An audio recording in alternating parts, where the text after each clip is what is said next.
This is the Danger Close podcast, Beyond the Books with me, Jack Carr.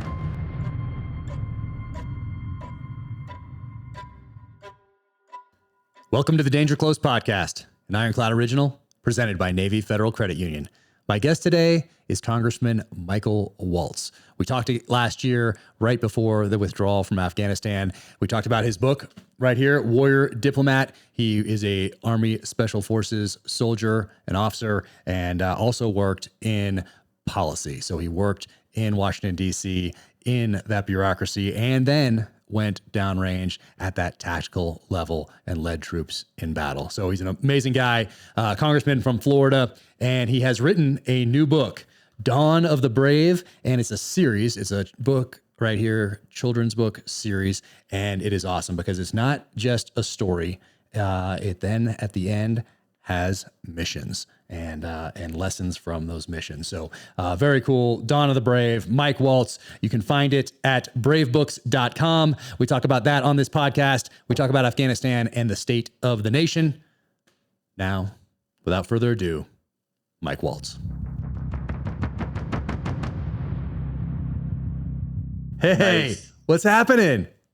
Well, guess what? You are the first. You're the first Zoom I've done in my home studio. Oh, so nice. Nice. You're down in Florida right now? But yours is looking a little cooler than mine, Jim. And you look a little more relaxed. I do. Little t-shirt today. But we do. I have some things in here. I have a lot of Army representation in here. I'm not sure if you can see it or not, but I'm not sure what view you have. But I got a little Hooten Young whiskey over here. So we got a Delta guy there. Norm Hooten, Horse Soldier bourbon up there. Got some, SF representation there. Got Black Rifle Coffee, of course, SF representation, Army representation there. But then we switch it over. Now I got a little Warpaw wine, and that's SEAL stuff right there. The Hooten Young cigars also over there, so they get double billing. Have what else do I have over here? Have my dive knife from Buds, my Mark I Motto Navy dive knife over there. And then I'm gonna give you a Yarborough knife on consignment. Ooh. On consignment. I know all about that. Amazing. Did you get that issued to you? Did you get that when you finished Q course? Did they give you those? I got it when I finished Q course. They're numbered, the whole thing. That's really cool. I think we might have stolen that from you guys because eventually we started doing that, and I can't remember when. It was well after I graduated Buds.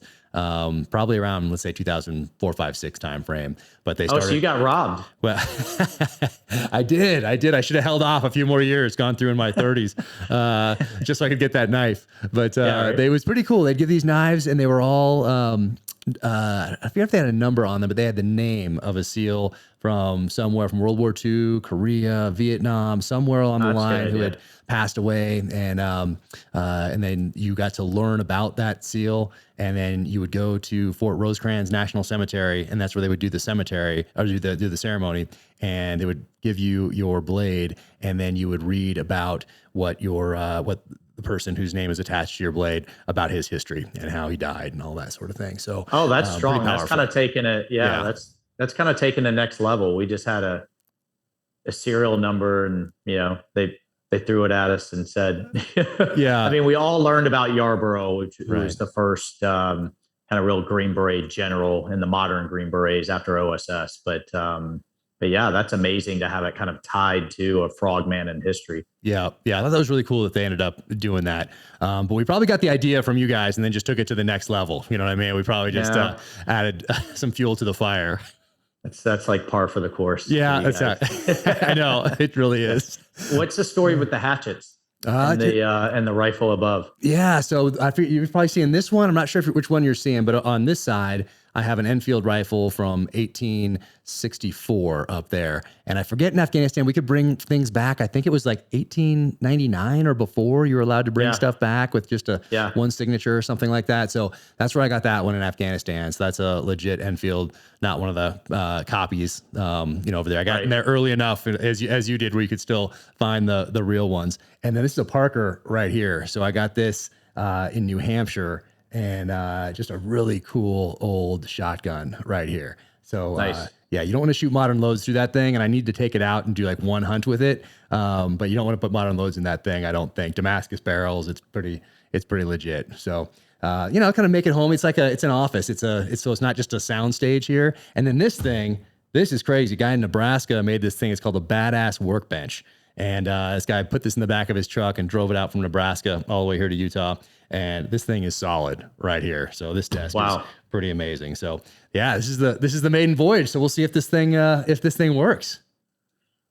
Nice, man. Well, anytime you do first time anything, it's a case of beer for everybody who's joined you. So. Exactly. Oh yeah, for sure. Yeah. And last time we were on, we talked about that dive that you were going to do, or you'd done one before out in Saipan with that group, and you're going to go down and look for remains of U.S. servicemen. Did you do that, or was that? So they did it. Thanks to Nancy Pelosi, and I find myself saying this a lot. I couldn't go because she shifted the calendar and called us back into session for some nonsense. I don't remember what it is, but they went. It was incredible. They recovered some of the remains from this dive bomber that had crashed off of Saipan, it was just a great testament to the POW MIA office is still out there looking from everything from Korea to Vietnam to World War II. You name it, are still out there, never leave a fallen brother. So they did it, and they actually did it with some of the horse soldier bourbon guys. Some of those Green Berets actually went out there and dove with them. Yeah. But I unfortunately I had to go and do my constitutional duty. There you go. Hey, well, I'm glad you're in there. I'm glad you put yourself back in the breach and you're on the front lines out there. I mean, better me than you, right? That's the easiest question I get asked is about going into politics, and that answer is such an easy one. No, I mean, no way. Iraq, Afghanistan, I'm very comfortable in those kind of situations. Not in the kind that you put yourself in, but I'm glad you're out there doing it. I'm glad there are people out there that are doing it. But I can only imagine that it is so much more difficult today than, let's just pick 1987, because you are constantly on, kind of like our kids are constantly on social media when they leave school, and they can continue getting bullied outside of school because of that connection, when they used to have that break from school between 3 p.m. and whenever they went back the next morning. It seems like it's the same way for you guys now, because everyone can shoot an arrow, and you're out there constantly, and there really is no break except for when you put your phone down and walk away from it. But that doesn't stop people from being able to sling those arrows, and that's 24/7. So it seems to me like it's got to be much more difficult today just thinking about it in those terms and then putting yourself in that position. Yeah, it is. I mean, believe me, there's days that I joke, but I'm only half joking that, sometimes I think dealing with the tribes of Afghanistan was easier, or dealing with what was going on over there. I mean, if the bad guys were doing bad things, we could do bad things back to them. But look, to your point, you're always on with social media, 24 hours news cycle. Anybody can pull out a phone, record anything. That's the one side of it. I try to also, look at things optimistically. The flip side of it, though, and we saw no one's taken advantage of this like Donald Trump has, is that we can directly reach the people. We don't have these media filters or media journalist intermediaries. So while on the one hand they can sling arrows, I can also just get on social media, explain a vote, send out a message. Kind of go after some of the spin that you might see from the other side or from this administration, particularly with what we're dealing with right now, how they're trying to spin the Afghanistan debacle as an extraordinary success as Biden has tried to spin it. So I think it's a two-way street there, right? I mean, that we can really reach the masses very quickly and very efficiently in a way that you couldn't. In 1987, you had to depend on a print journalist to kind of tell your story.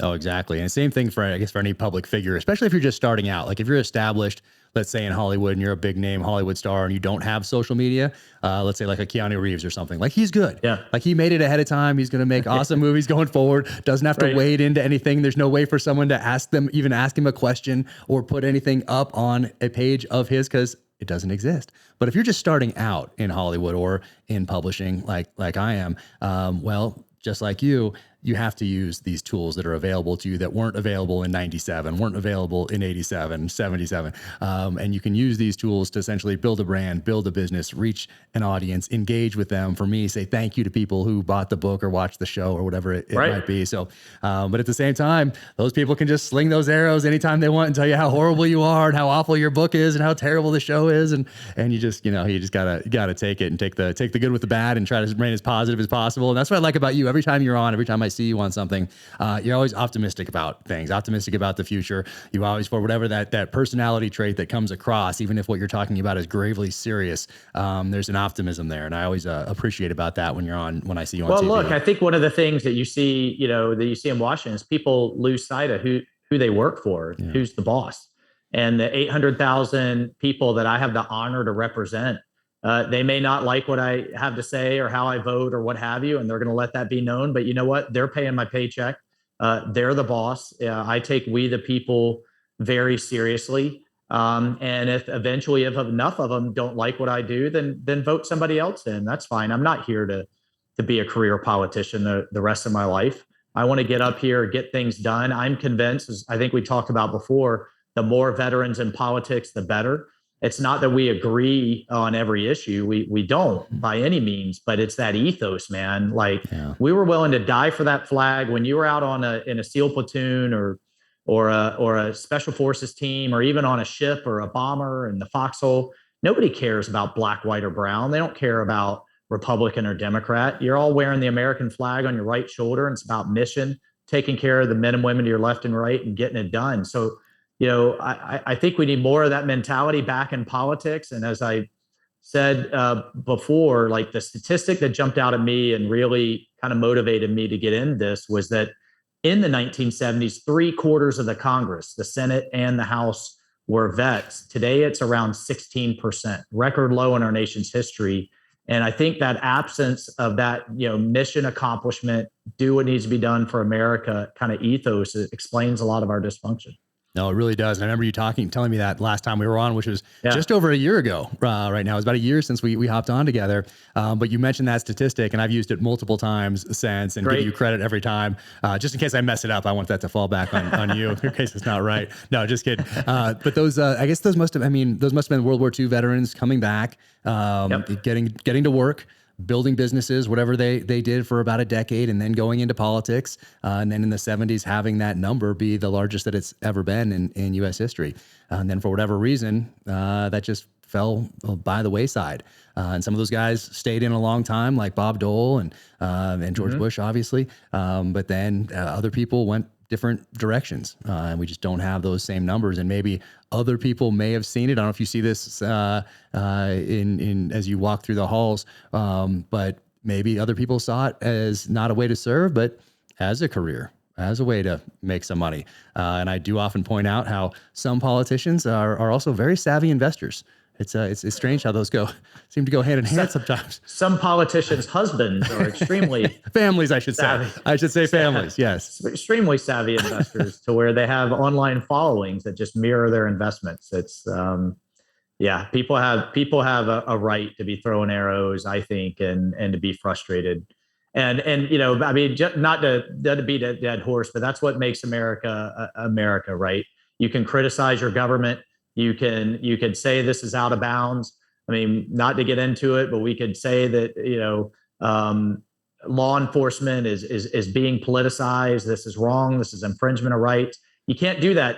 You do that in a lot of places around the world that you and I have served. You disappear in the middle of the night. Yep. Right. And so, I take that as a positive in our system, that you can speak truth to power. You can even criticize power. And that's built into our republic and our democracy. Nice. I love how you find the silver lining on these things, because people are talking about the weaponization of law enforcement, particularly federal law enforcement. And there is this division, and there is this mistrust. I think that's one of the things that is, there's the division, and then this lack of trust in your government. You should always have a little bit of healthy mistrust of government, but now when it's being exacerbated by tech companies that benefit from this division, and of course most of these things were started around some sort of a very let's bring the world together. Let's connect people but I think along the line, they're very, very, very quickly out of the gate, they saw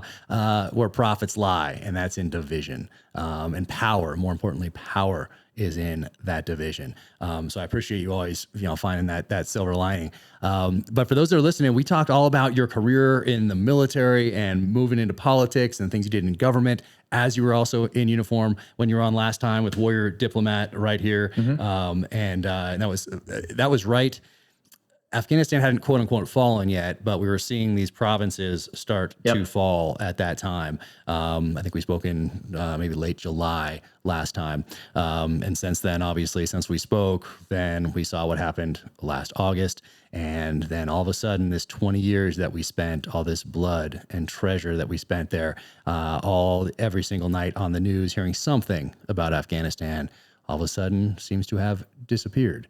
And isn't really talked about. But I want to get your thoughts on that, having served there, having done all that you've done for this country on the policy side, then on the tactical side also, and having such a unique experience in both of those separate arena, but related, obviously, arenas. And I know you did a ton to get U.S. citizens out, people who had helped us down, that we had pledged our commitment to downrange, help get them out. I mean, what were those months like for you after we spoke last time, the August, September, October, November of last year? What were those days and months like for you?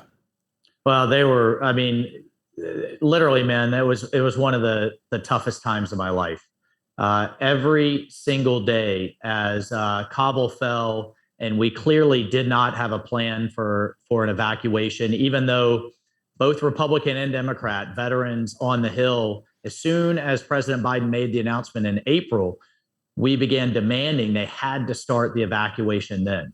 They had to get the people out that had stood and were willing to fight with us, were willing to die for our values against extremism, and yet they didn't. And then we were also saying that, look, we can debate, whether we should have been there, how we should have been there. You pointed out in my book, Warrior Diplomat, I write about all the mistakes that we made, but we also knew that if you yanked out the Afghan army's air support, maintenance support, logistics support, and intel support in the height of the fighting season, it wasn't going to go well. Yeah. And in the intelligence assessments, some were right, some were wrong. But look, waking up every day, getting videos of shootings, executions, beheadings of people that you had promised you would take care of, that when they stand up to fight with us, they don't just put their own lives on the line, they put their entire families' lives on the line. Oh, yeah. If the Taliban can't get you, they start executing your brothers, your cousins, your nephews, and just take it out on your family, which I think is even more brutal. Imagine if our volunteer army, and our voluntary military system, you had to put your family's lives on the line along with yours. Yeah. It's a whole different ballgame. And just to see just the total lack of planning, the utter debacle that was the execution, the unanswered questions in terms of why we had soldiers trying to defend an airfield in Kabul International Airport, sitting in the city of 4 million people surrounded by the Taliban. Why were we trusting, quote, good terrorists to help us against bad terrorists, right? As though that was even feasible. Why had we given up Bagram Air Base, which was much more defendable and logistically just made a lot more sense? Mm-hmm. Oh, by the way, the suicide bomber that ended up killing those 13 Marines, soldiers and sailors, was let out of prison at Bagram Air Base just weeks prior. No. So the list of unanswered questions is just long and painful. And for me, it's been the total lack of accountability. And Jack, the defense minister of Denmark was relieved over this withdrawal. The foreign minister of the United Kingdom was forced out over mistakes that they made. And that was nothing compared to the mistakes that were made by this administration. But to this day, no one's been fired, no one's been relieved, no one stepped down. And in fact, to add insult to injury, you have generals in the Pentagon and you have the commander in chief saying, this was an extraordinary success. This was great. Great job, everyone. And I think that's been, what has been so hard to swallow. And for me to be in a position to affect it somewhat, but not really dictate what happened has been incredibly difficult. I bet. I did not know that about the suicide bomber having been released from Bagram. Yep. Interesting, because I think I know the holding facility. I mean, maybe there's more than one on Bagram, but I spent some time in one of those back in the day, and there was not a fun place to be. You would not want to be in that place. It was pretty serious. But I bet if he was released from that place that I spent some time in, that was a bad guy. Like there were no good guys in there. So we handed over the base to the Taliban, and then the Taliban just let everybody out. Yeah. And 2 weeks later, that ISIS suicide bomber, took 13 more American lives. There should be accountability for those decisions. Why didn't we have a plan for that prison, right? That had the worst of the worst, not just of Taliban fighters, of international terrorists, ISIS and Al Qaeda, right? That are now out on the street with a wide open southern border, and who knows, what's going to happen, because we don't know. We don't have the intelligence assets on the ground. So to just, let's take stock of where we are a year later. We still have Americans behind enemy lines. Both the Secretary of the State and the Commander-in-Chief said, hey, there are about 100 that we left. That was a lie. They've now since admitted it was 800 that we've since pulled out, and there's still people left behind, and they can't get out because they can't get their families out. And what good, what good family man or woman is just going to leave their family members or leave their kids that don't have the appropriate paperwork? We have our allies that are being hunted down by the tens of thousands. The cousin of one of my interpreters that we did get out, the Taliban just got his cousin, who also worked with us, and tied him up to the back of a truck and drug him around the village to send a message to anybody who would ever dare work with us again. Girls can't go to school. Women can't go to work. And now we have Al Qaeda back in Afghanistan and back in Kabul, just like they were with 2001 with the leader of Al Qaeda, Ayman Zawahiri, living out on the open, high on the hog in the nicest neighborhood, in the narco McMansions in the nicest neighborhood in Kabul. So yeah, extraordinary success, my ass, man. This was, and we could go on. That the message that it sent to Putin and Xi and the Iranians, as we have Green Berets and SEALs all over the world trying to convince locals to work with us. Everybody points back to how we just surrendered to terrorism and abandoned our allies. And so I don't think we will fully know the effects of all of this. Yeah.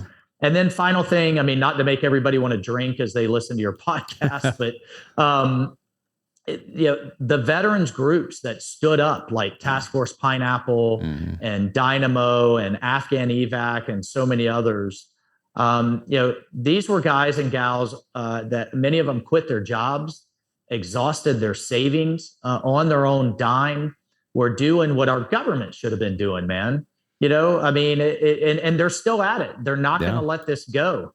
I just talked to somebody who is working with a Green Beret from Vietnam. He's 82 years old. He's still trying to get Montagnard tribes people that they worked with back then out, that the Vietnamese government's still persecuting. Like the leave no brother behind is so ingrained in us. They're not going to let it go. Many of them are really suffering emotionally and mentally from all of this. And I just don't know how this ends, because this administration just wants it to go away. They just want to turn a page, and they're not helping. Oh man, yeah, I remember getting text messages from one buddy in particular who is over there, and just saying, "Hey, can you get in touch with so and so at Fox News, or so and so congressman, or whatever it was?" And just doing what I can to kind of forward these messages along. Yeah. Just feeling pretty helpless about the whole thing, obviously. But the accountability piece, and that also goes back to, hey, we're having a little bit of a recruiting issue. I've read, and in the military, and certainly parents of kids who are 16, 17, 18 are looking at what happened there. And I don't think it's doing much to have them encourage their kids to go into service when you see especially what happened last August. I mean, it doesn't make, as a parent, you're like, yes, let's go serve this wonderful country of ours. Look at, we can trust in these senior level military leaders. Regardless of policy, we know those senior level military leaders are going to make the good decisions for our men and women on the ground. You can't say that. It is, and when we talk about accountability, I didn't know that about Denmark and Great Britain, but it's certainly the opposite of what we've seen in this country from the end of World War II, early 1947, when everything was reorganized with military and intelligence apparatus, and all that accountability just seems to have evaporated. George Marshall held people accountable before World War II, during World War II. We can all rattle off the names of admirals and generals that led us to victory in World War II. Well, they didn't start there. Those people didn't start there in 1941 in those positions for the most part. There were other people in those positions that didn't measure up, and George Marshall pretty much fired those people. And one of the main reasons he fired them is because they didn't have common sense. That was one of his, he had 7 attributes of a leader, and I have them written down around here somewhere, but one of those ones that really stood out to me is that one of the most important attributes of a battlefield leader is having common sense. And that is why people who had no touch points with the military, maybe they've never even seen a military film, never read a book on strategy or tactics, don't know anyone in the military, could look at that withdrawal from Afghanistan and apply a little common sense to it and say, wait a sec, we had a tactically advantageous position at this place called Bagram. Okay, some standoff distance around there. Okay, we held it. All right, got it. And then we moved everyone to a tactically disadvantageous position in that chaos, and we all saw it on the news. Why on earth would we do that? And wait a second, why has no one been held accountable for that decision? Right. I mean, every citizen in this country who has a little bit of common sense can apply it to that situation, and that doesn't instill trust in our senior level leaders, especially when they're every one of us. I mean, I'm sure you felt the same way when we saw those masses crowded up against our Marines and our soldiers. Knew that it was just a matter of time until one of those individuals had a suicide vest on.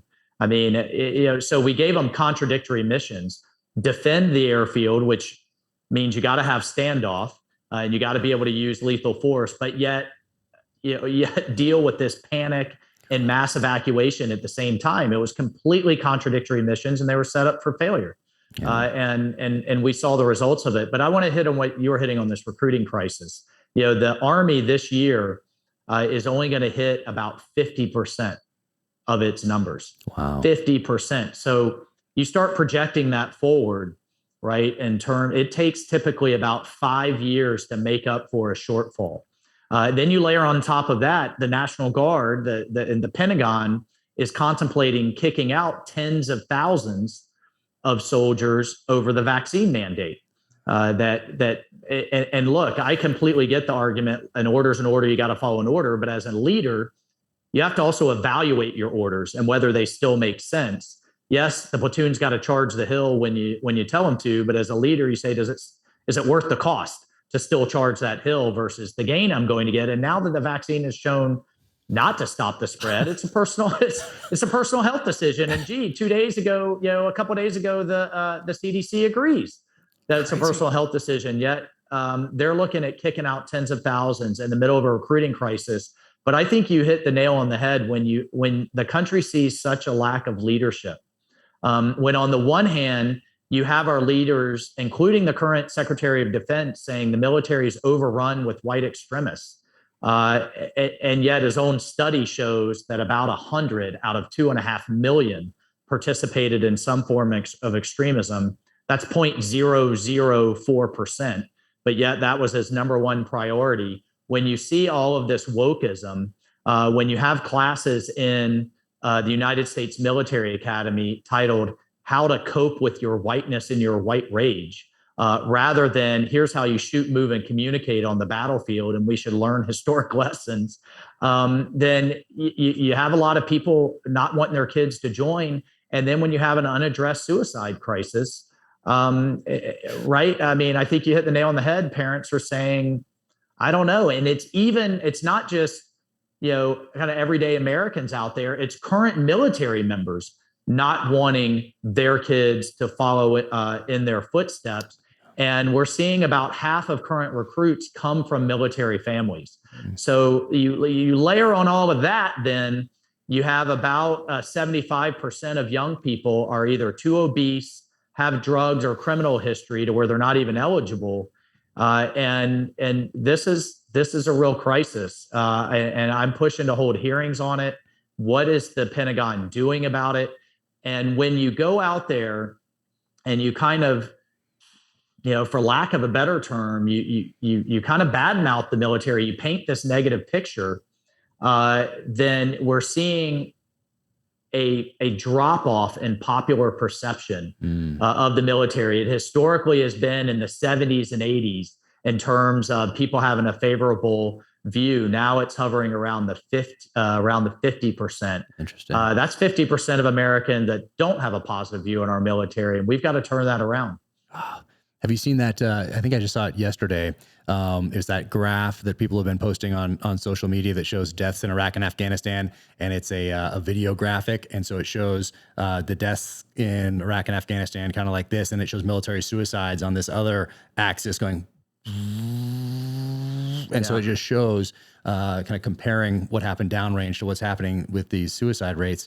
And that video graphic is it's really eye opening. I mean, it's so tough. We all know people that have taken their own lives there, and there are so many more organizations now. I mean, you can only imagine coming back from Vietnam and dealing with something, or World War II in Korea, even when there was zero. But coming back from Vietnam and really having limited resources. Now there are resources out there, but still that rate continues to climb. And it's not just veterans of Iraq and Afghanistan, obviously, as you know, taking their lives. There's still Vietnam veterans taking their lives in their later years as well. But there are organizations out there that are there to help, and there are a lot more resources than there were. But still, that suicide rate continues to climb. Yeah, well, I do want to say for any veteran listening or watching, look, I don't think their sacrifices, their family sacrifices, their buddies in Afghanistan were in vain. Not for a second. We had an entire generation of Americans that grew up not worried about planes flying into buildings, not worried about suicide bombers going off on school buses or in malls or wherever, because we kept the problem over there rather than over here in our backyard. To all our brothers and sisters out there, it was not in vain. But if you are going to a dark place, please reach out to a buddy, call 988 and get some help. And I'll tell you, so what do we do about it? I'll tell you what I think we should not do about it, and that's continue to pour more billions into the VA. The budget of the VA has gone from about $90 billion in 2000 to almost $250 billion now in the last year, and yet the suicide rate has stayed the same. And there are, to your point, there are a lot of great organizations. I want that funding to go around the bureaucracy and go into those organizations that are sitting, eyeball to eyeball and applying all kinds of different, kind of techniques to deal with this, rather than just saying, go see a counselor and throw in some opioids at it, whether it's service dogs, whether it's hyperbaric chambers, medicinal marijuana, all types of other therapies. Like, I want to see the full spectrum applied to this problem, and not just kind of the same old through the VA bureaucracy. They often mean well, but it is a massive, unwieldy. It's government-run healthcare with all that you get with that, and so we'll keep chopping away at it.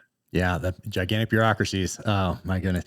But we talk about those 13 Americans that lost their lives at Abbey Gate there during the withdrawal, putting in just an untenable position, put in one of the worst tactical positions you can possibly be in, essentially in a riot. People trying to overrun an airfield, and you're out there, and you can't tell if they're armed, if they have an S vest on. I mean, total chaos. And these kids they were all young. They were in their 20s, and for the most part. And so we talk about them, but there are also others who are missing arms, legs, cannot walk anymore, dealing with traumatic brain injury from that specific event. So it is not just those 13; it's everyone else that was involved there that are still dealing with the physical and the emotional trauma of that particular day, that particular event. Rescue 22 Foundation is a foundation that I work with that provides fully trained service dogs to service members, and they've trained one up for a female Marine who cannot walk anymore because of that bombing, and she has a service dog now, and it's just amazing to see that. To see what these service dogs can do. So having those different organizations that weren't out there for that Vietnam generation in particular, I mean, that does give me a little bit of hope. There's so many people that are devoting so much of their time, energy, and effort, most of the time for all the ones that I know anyway, don't receive a paycheck for it at all. It's just their time, and they're so devoted to doing this. So those are out there. So, you have to look, Jack, though. You got to look. To my point on the service dogs, we had to fight with the VA first. They studied the issue of whether service dogs were effective for almost 10 years.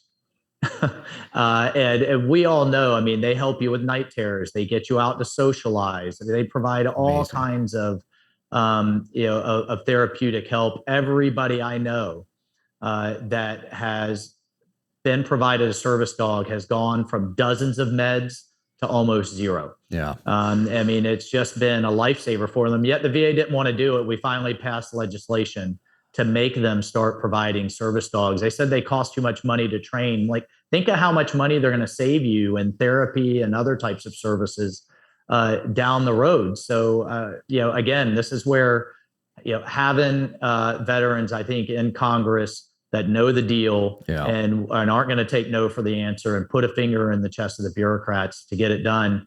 But it's not just the killed, the wounded, the people that were there. It's their families, brother. Yeah, exactly. I mean, we just had the older brother of one of the 13 killed in action kill himself at his little brother's memorial a year later. I mean, his poor mother, his poor family.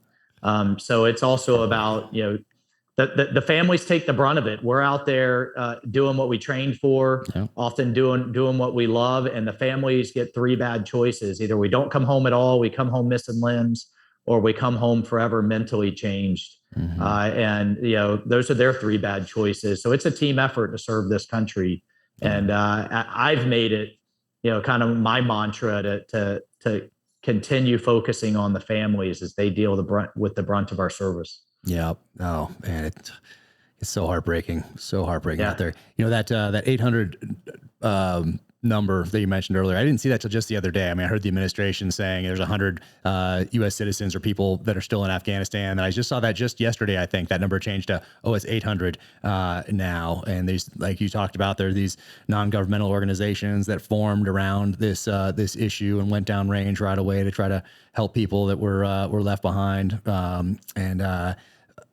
Is there, I think I also read that there is a report, there's an after action review that is going through the Pentagon. I'm not sure if it's just about the withdrawal or if it's about the 20 years in Afghanistan. But there's something that's going to be made public at some point here soon, I think. Is that right? Yeah. Well, the Pentagon's got a couple of different reports going. They don't let us see the details of those until they're done in terms of presenting those to Congress. The Republicans in Congress had one in the Foreign Affairs Committee that they just released, but frankly, the State Department just stonewalled them on it. And then there's a commission that has been put forward by Congress. My issue with the commission is twofold. One, it looks at the entire 20 years. So if you divide up the time that it has to look at anything, that leaves the actual withdrawal kind of diluted. And I think that was done on purpose. And by the way, this is really convenient. The report's not due until December of 2024. Oh, that is convenient. Isn't that convenient? On a political timeline. So I'm calling for a Benghazi style commission or select committee that is looking just at the withdrawal. Right, on the decisions leading up to it. What did the military advise? What was accepted? What was ignored? How are these decisions made? And again, there needs to be some type of accountability. I've talked to a number of the Gold Star families. I think you and I have dealt with this. You're used to a level of grief, but I've never dealt with this level of rage. They are so furious at just the lack of answers, and feeling like their loved ones were put in a situation that was impossible and that they shouldn't have been put in. And so, man, I got to tell you, as long as I'm in this seat, I'm not going to let it go. And I'm going to stay on this as long as it takes to get that accountability that they deserve. Oh, exactly. I mean, imagine if we had accountability the way we had, let's say in 1942, 43, 44, and you had that today. Like, which of these senior level military leaders would have been in the positions that they've been in for the last 20 years and would have failed upward? Like, probably none of those names that we know today would be in those positions if they had been held accountable along the line. We had 20 years to figure out who had what it took to be in these positions. And, but once again, it became a gigantic bureaucracy. It became a career, not a profession. And if in many cases, if you just don't do a few things wrong, you can stay in, and time in service, time in rate, time in these things, and you'll get promoted along the way. And then all of a sudden, you're the last person standing because so-and-so went off and went to law school, so-and-so went off, went to med school, so-and-so went off and started a business, so-and-so went into finance, and then you're here, and just because you didn't pop positive on a drug test or get too many DUIs, now all of a sudden you're a colonel, and then now you're up for a flag rank, and now you're in charge. It's just brutal. But imagine if we saw these people held accountable along the way, just a couple. You had 20 years of these people. I mean, the Afghanistan Papers by Craig Whitlock, every American should read that book, because you can juxtapose what they thought in private versus what they said to Congress. And those things were 180 out in almost every case with these senior level leaders. And they thought these conversations were never going to be made public. But through 2 Freedom of Information Act lawsuits by the Washington Post, they became public. And so essentially you have these senior level military leaders lying to Congress, lying to their troops by default, and the American people. And if they weren't lying, if they were just confused, that's almost worse. They should be held accountable, and they imagine American people seeing them fired. That would restore so much trust in our military. If you saw these people, hey, look at these guys failed time and time again. They keep getting promoted. Wait a sec. Wait, something changed here. These guys are now being held accountable. They're being fired. No pension. Off they go. Wow. Okay. Wow. We're turning things around. I think that visual for the American people, they don't have to be humiliated. You just, hey, people get fired all the time in private sector. You don't measure up, you're out. And if you saw that in our nation's military, I think that would restore a lot of trust between the populace, the citizens. Yeah, man, I think you're absolutely right. I think part of it goes to, you were talking about the comparisons back to World War II.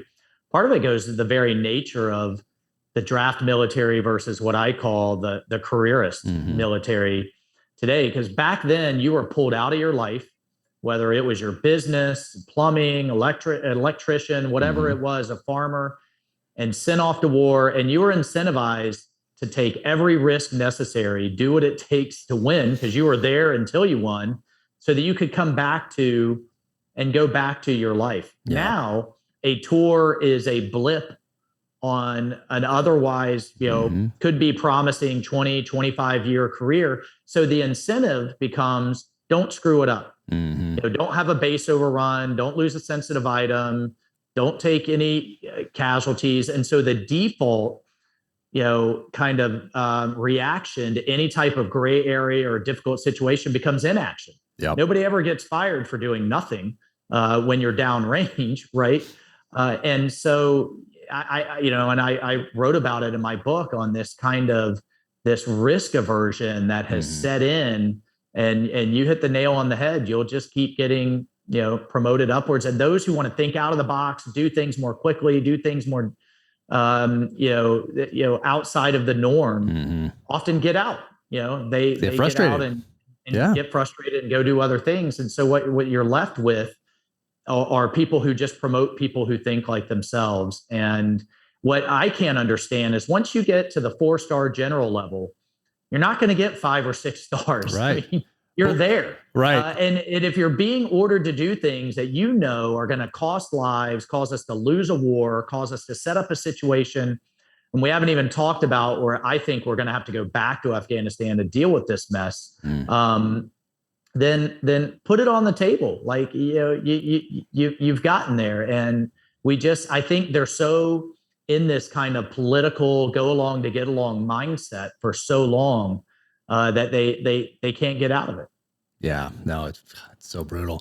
And who pays the price? That tactical level soldier, sailor, airman, and Marine every single time, as we saw at Abbey Gate, and we saw year after year throughout our time in Iraq and Afghanistan, both of those places. But today, this is gonna air a little later. But today, when we're talking, this is Tom Rice's 101st birthday. I saw it today. So Tom Rice was 101st Airborne, first in his stick out over Normandy on D-Day, and then fought all the way to Berlin. It wasn't just, hey, one operation. Those guys fought then all the way to Berlin through the Battle of the Bulge. I mean, incredible. And I got to meet this guy. We went to Pearl Harbor together with the Best Defense Foundation last December with my daughter. She got to sit across the table from in Pearl Harbor, 63 different World War II veterans going back for those 80th anniversary commemoration events, helping them in and out of their wheelchairs to their rooms, getting their medication, doing all these. I mean, it was incredible, life-changing for her. We went back to D-Day this last June and spent over a week there to all these different events. And man, if people can, they should do everything possible to try to get to Normandy during that week. Early June, let's say the June 1st through the 10th, somewhere in there, June 1st through the 11th, somewhere in there. That whole region of France, I have never seen so many American flags, even in this country. I've never seen so many American flags, 101st Airborne flags, 82nd Airborne flags everywhere.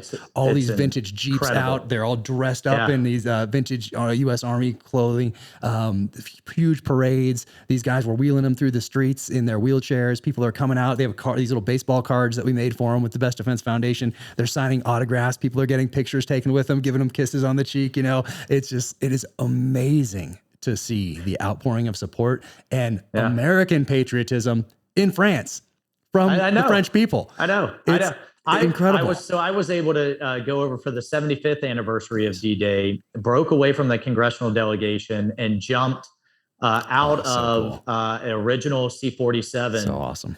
With the Horse Soldier Bourbon guys. Nice. In the original, with Scotty Neal.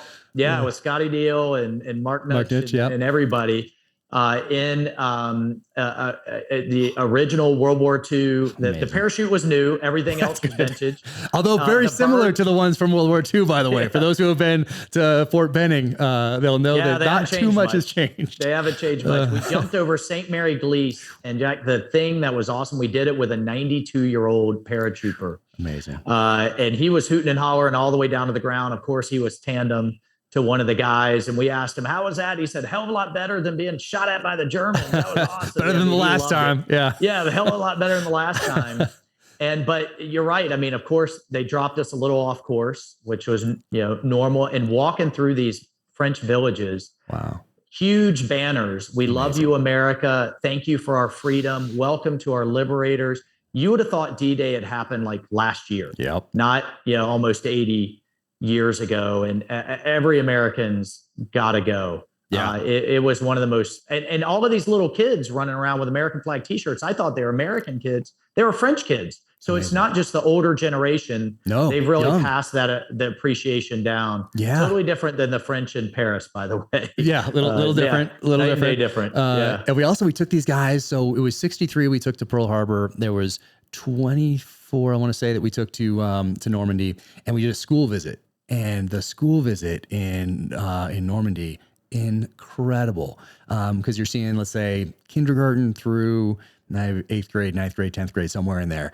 and the outpouring of support for these guys, and it was genuine. It wasn't like in the United States when someone comes to talk and you can see the kid, they have to be there and they're marched off to the auditorium and they have to listen for a little while and then they go back to class. Negative. They were all out there. Every single one of these kids had American flags. They all wanted these cards from these guys. They all wanted pictures. They were out there just yelling and screaming and waving these flags. And we went to each classroom and talked to them. And it was incredible. It was it gave me that, along with going to Pearl Harbor and seeing in the United States, seeing the parade that they threw. I think all of Hawaii showed up, it seemed like, in Honolulu for the parade. And so that one in the United States gave me a little bit of hope for future generations. And then obviously seeing what I saw in Normandy with my daughter, and for her to be able to see that and then go to the American cemeteries there and see, every American needs to go and see that. I think it would really instill a lot of pride and respect for those generations who gave us these freedoms that we have today. And in doing so, really instill in us how important it is to study the reasons that we have these freedoms, and then be a little bit more careful maybe about who we vote for, and not just vote for someone because somebody else tweeted it who didn't put in that requisite time, energy, and effort into whatever issue it may be. Hey, let's pause, get into the pages of some books and really appreciate why we have these freedoms in this country, and maybe vote accordingly. I think that's what we owe that generation. That's what we owe all those generations from the inception of this country up through today that gave us these freedoms, that sacrificed so much. And it's not really for us, as you know, it's for future generations. These votes that we cast today and these decisions we make today, they're not for us. They're for our kids, our grandkids, for their kids. And that's why it's so important. But in order to, you have to be an educated electorate. You have to open the pages of books. You have to travel if you can, and really put some thought into who you're going to vote for. It's important. Yeah. So on Pearl Harbor,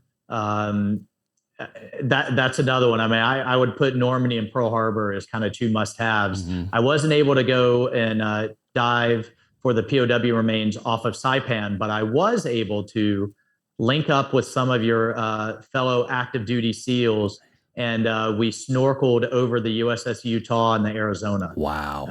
And which was, I mean, because the water is so shallow, you're right there on top of it. And wow. I didn't realize that the Pearl Harbor survivors, the few that are left, can request to be buried, that have their remains in an urn, and have them interned into the USS Arizona, so that they can forever be with all of their shipmates. I just thought that was incredible. And then, of course, the USS Missouri, the battleship where the Japanese surrendered, is still there. And just, man, I mean, that thing was a beast, and it just just blows you away. Oh, it does. It does. And you're just walking on hallowed ground. Yeah. And to make you appreciate that freedom's not free, and we're, as Reagan said, one generation away from losing it all if we take our eye off the ball. Oh yeah, no, he was right. And I'd also encourage people to go sooner rather than later, and go when you can see some of these veterans that were there in these places, and go shake their hands, because they're not going to be around for much longer. So you have a window. You have a window, and take your kids, take your grandkids while you can, and really say thank you to these guys. It is a special experience, especially for that younger generation.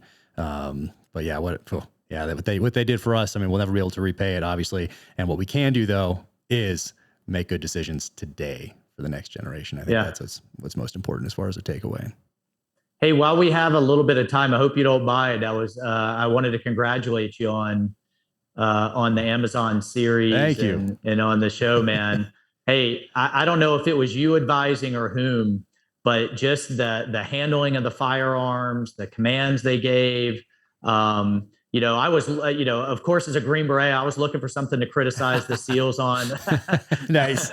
But I mean, it was really spot on. And I got to tell you, that the first one, just for me as a veteran and as a commander, was tough to watch, brother. Yeah. Some of the toughest calls I made, obviously if you don't make it back, the casualty officer and the chaplain come knocking on the door, but I wounded.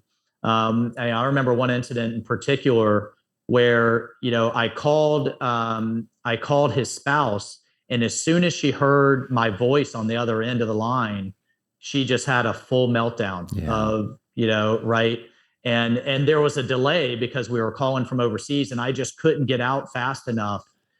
He's okay. He's okay. He's okay. But here's what happened. It brought a lot of that crashing back to me. And, but that also is a testament to how realistic it was. Oh, thank you. I mean, it's a fictional story, but from the very beginning, for Chris Pratt, Antoine Fuqua, the director, David DiGilio, the showrunner, what was most important to them and to me was that it had this touch point in reality. It had these touch points and these foundational elements of modern warfare.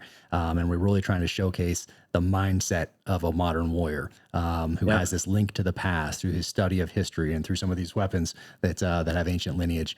So that's what we try tried to capture. And we had Max Adams, former Army Ranger, former enlisted guy, then went to West Point, and he's a writer in Hollywood now. Has written on The Expendables and a bunch of other amazing shows. Such a great guy. He was there every single day. So we did have Army representation right there. Max Adams, awesome. Well, I have to, not to give anything away, but when they're chasing them through the national park, I could have sworn I detected a few Rambo scenes in there. Yep, right? That was our First Blood. That was our homage to First Blood. Who was, of course, a Green Beret. But, exactly. Yep.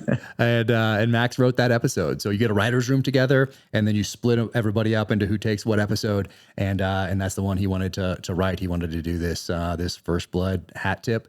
And that was it. So, but he was also there every day as a producer, as a second unit director. So we had him on set every day. We had Ray Mendoza on set every day of War Office Productions, who's a former SEAL. He did the technical advising.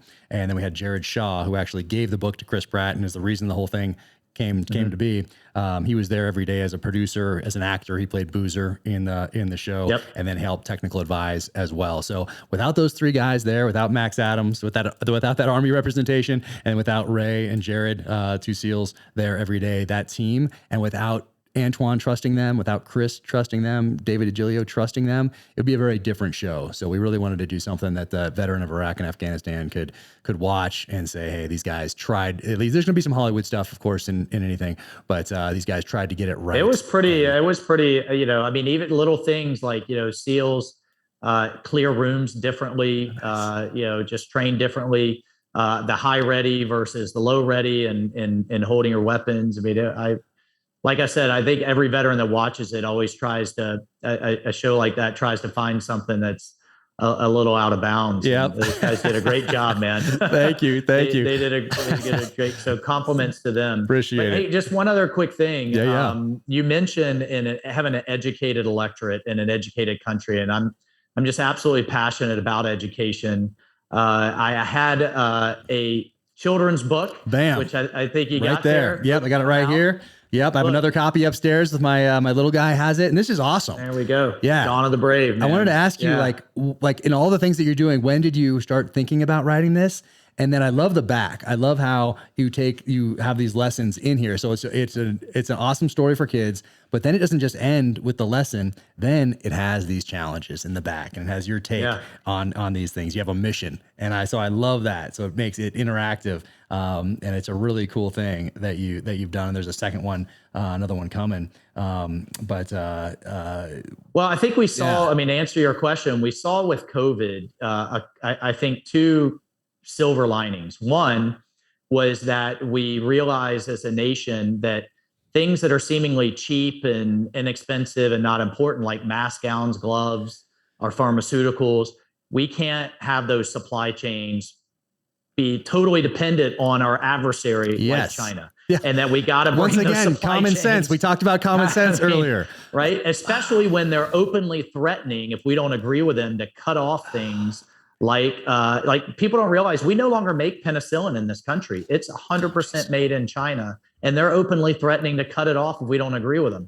The other silver lining was that with all these kids stuck at home, learning through Zoom, parents got a real eye opener to what's being taught in our schools. I think a lot of people assume that our universities have gone off the left rail with just a lot of left-wing socialist nonsense. But I don't think they realized what was being taught all the way down into our elementary schools. And that's why you've seen such a pushback from parents. You saw it realized, I think, in the election of Youngkin in Virginia, the pushback at school board meetings, and now people taking school board races, which I think is the most important position on the ballot. I think it should be at the top of the ballot, above Congress and Senate and what have you, because that's truly charting our future and what our kids are being taught.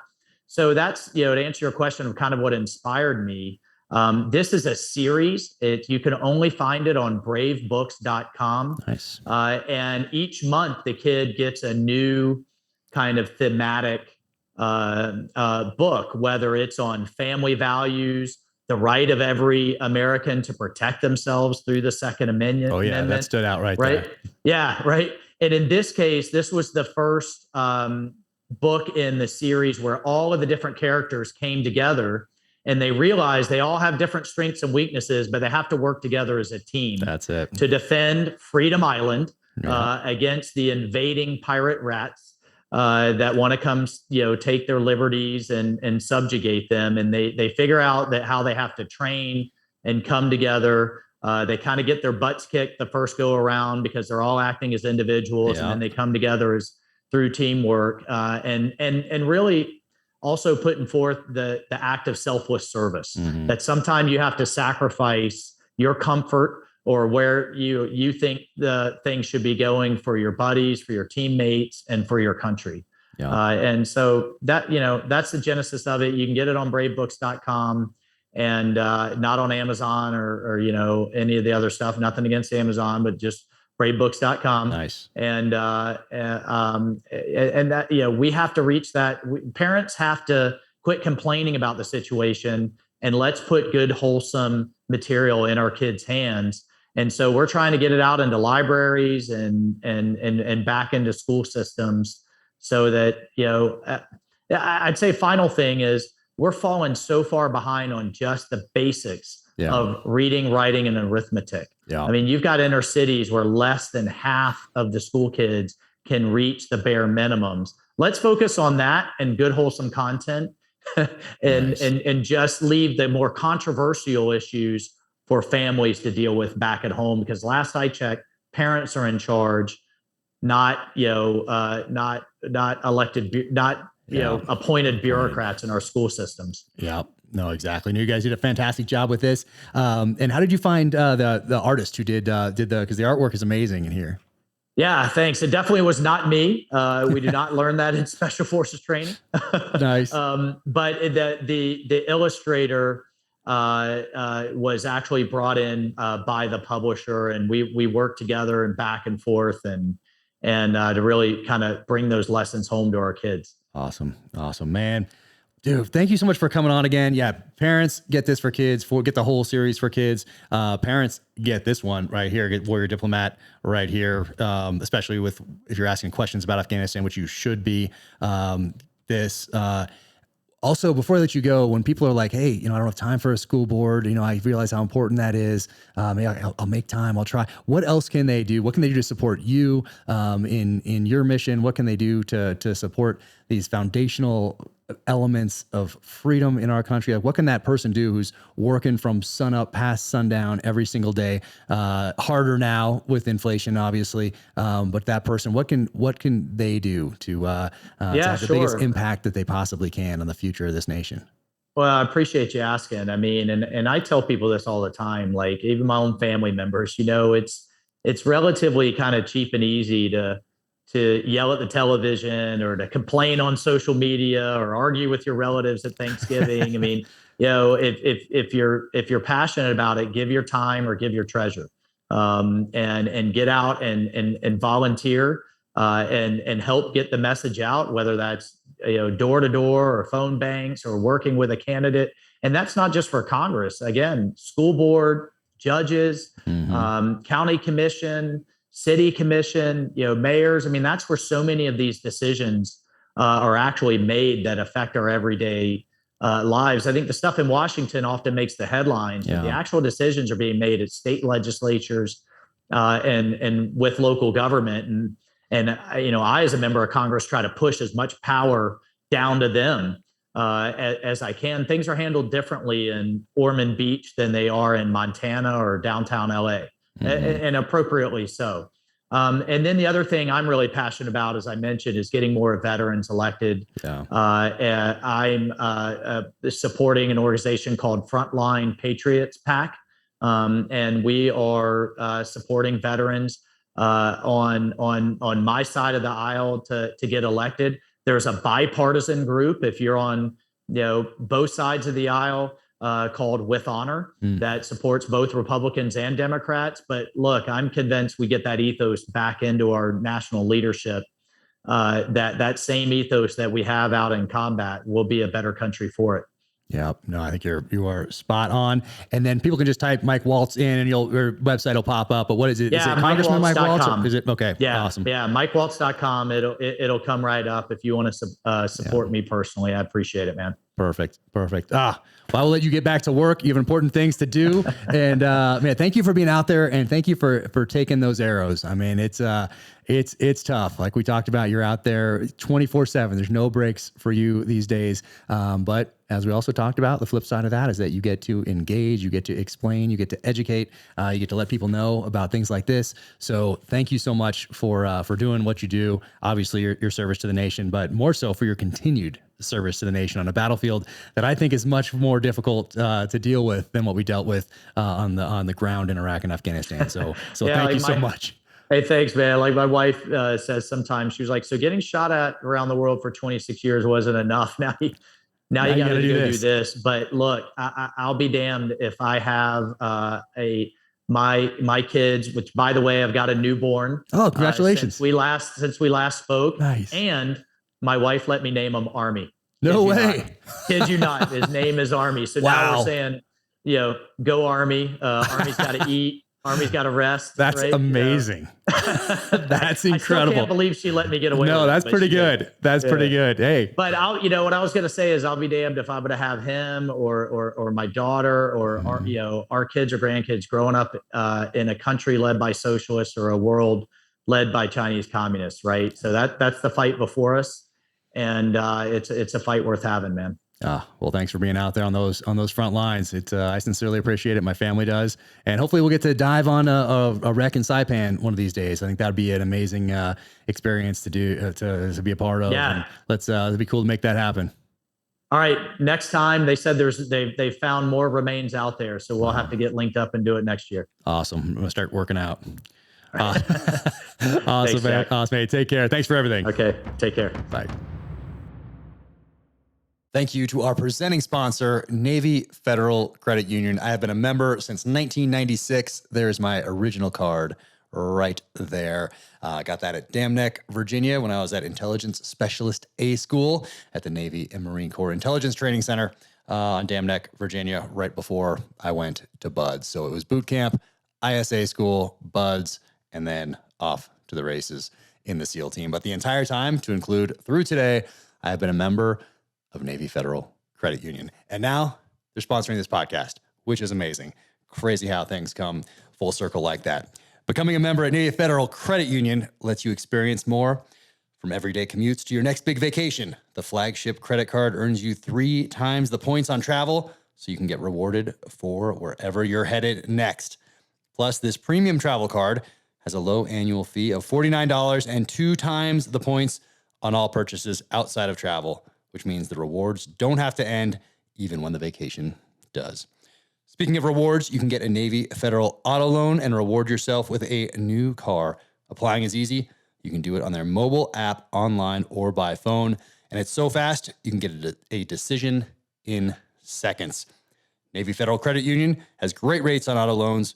With their car buying service powered by TrueCar, you can shop, compare, and get upfront pricing on your next new or used car. At Navy Federal, our members are the mission. Nice. I like that. Navy Federal is insured by NCUA, open to the armed forces, the DoD, veterans, and their families. Flagship rates are variable and range between 10.74% and 18% APR based on credit worthiness. ATM fees for cash advances are up to $1 at non-Navy Federal ATMs. Credit and collateral subject to approval. Message and data rates may apply. Visit NavyFederal.org for more information and to apply. That's NavyFederal.org. Today's gear segment is sponsored by Schnees. And go to schnees.com, check out all they have going on. They have a ton of great things on their website. Check them out on Instagram. But today I want to talk about boots because I love everything that they have going on up there, but I probably have 10 different pairs of their boots. But I started with these right here, the Granites. And I love these boots. I got my first elk in these, muzzleloader hunt, New Mexico, about a decade ago. These are the exact same boots right here. So they have some miles on them. They have been to Alaska after bear, wolf, moose, and I just love these boots. So if I go into the backcountry and I have some weight on my back, and I'm planning on coming out even a little heavier, then these are the boots that I take. I was wearing these in Kamchatka, Russia on a bear hunt where I went to do some research for Savage Son. And for those of you who know Savage Son, that's my third novel in the James Reese series. And you know a lot of it takes place there. And then there's a little story that I fictionalized and dropped into Alaska in that story, near kind of closer to the beginning. But these are the boots that I wore. Absolutely love these boots right here, and love all the people at Cheney's, and just can't say enough good things about them. But they are handcrafted in their Italian boot factory. That's right. You'll find no mass production machinery there, just a team of world-class boot makers doing their thing. Cheney's only sells boots directly to you, the consumer. This means there is no middleman markup like other boot companies out there.